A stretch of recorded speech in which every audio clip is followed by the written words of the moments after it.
Colorado Springs, Colorado.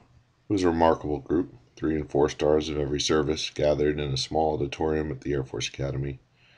The CIA was represented, as was the NSA and the other intel agencies, in addition to the military brass. Lights dimmed, and a spotlight shined on a small bearded man.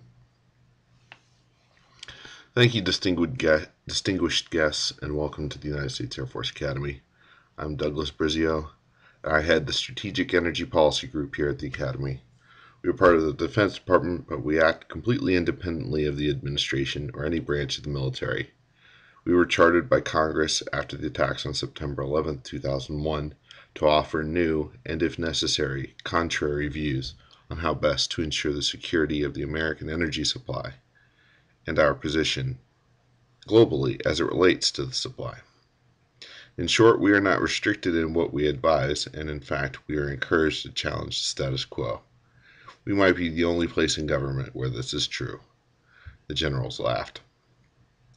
The point is, we pull no punches in our analysis, Brizio said. This conference has been convened to elicit a discussion of the strategic issues surrounding energy at the very highest levels of policy creation and implementation.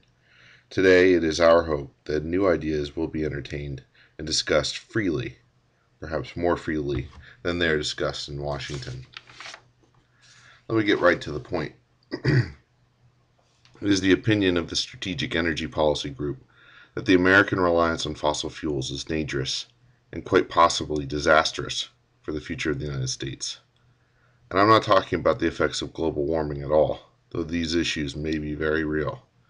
Rather, it is the opinion of the group that if the United States continues to rely on oil as a main source of energy, it is only a matter of time before we are held hostage to it. Brizio cleared his throat. Some would say we are already held hostage to it. It is the group's hope that a discussion on how to mitigate this exposure ensue today.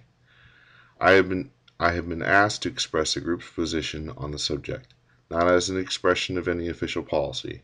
Again, let me state that our role is solely that of catalyst. It is the opinion of the group that we as a nation must resign ourselves to the fact that as long as oil is the lifeblood of our economy and of the world's, global strife will only increase. As emerging powers grow ever hungrier for these resources as their economies expand, clashes, large and small, will be the inevitable result. And I do not use these words loosely. The group believes that a cataclysmic conflict could be in the offing in the relatively near future if we don't change our priorities now. We do, however, have a unique opportunity as a nation. The United States is the center of innovation for the world. At this absolutely vital point in our history, we can choose to go another way and to leverage this strength. What we as a nation do better than anyone else is develop new technologies. It is our opinion that for the United States to thrive over the next 100 years, this innovative culture must be encouraged in the energy sector. Some within the group wanted to use the term energy moonshot to describe our proposed initiative in reference to the program started under President Kennedy to beat the Soviets to the lunar surface. But we have decided against using the term because it infers the need for massive federal expenditures. The majority of the group believes that we can simply encourage new technologies by ending the subsidization of the fossil fuels industry in this country and by offering massive tax breaks to those same firms to develop sustainable energy source technologies. These tax breaks are not subsidies.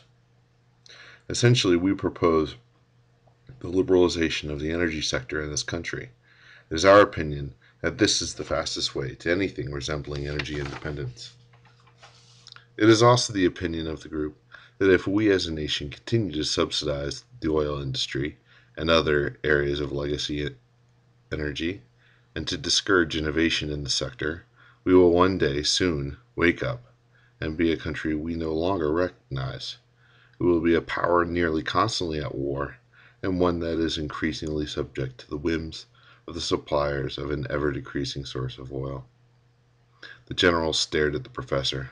They were unaccustomed to such frank talk, especially from an academic. This guy was saying some interesting things. Frankly, Berzoy continued, we believe that if we do not make these changes now and take serious steps towards energy autonomy, the very future of our country is at stake.